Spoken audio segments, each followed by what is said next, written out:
Kokkola on täältä Saksasta elokuvaleiriltä. Meillä on ollut täällä tosi mukavaa ja täällä on ollut paljon ihmisiä eri maista ja täällä on upeat maisemat ja täällä on ollut tosi lämmin, niin kuin joka päivä yli 20 astetta, mitä ei ole Suomessa saatu varmaan koko kesänä ollenkaan.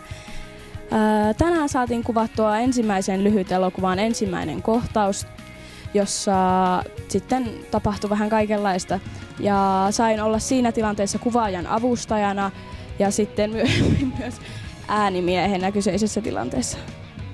Ja siinä lyhytelokuvan, kun kuvattiin sitä, niin mä toimin kameramiehenä lähinnä. Ja jonkun aikaa se ekat kohtaukset tai ne ekat kun kuvattiin sitä, niin ekat jutut siitä ne kuvakulmat, mutta sitten mä joudun itse vaihtaa, ja koska piti muidenkin päästä kuvaamaan siinä tilanteessa, niin että se oli mielenkiintoinen kokemus itsessään.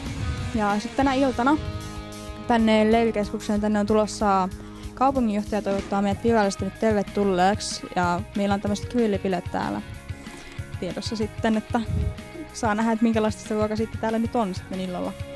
Että muistuttaako se yhtään suomalaisten grillijuhlia millään tavalla. Että joo, ei tässä nyt oikein muuta, että mukava on ollut ja lämmintä on ollut. Ja, joo, mutta heippa!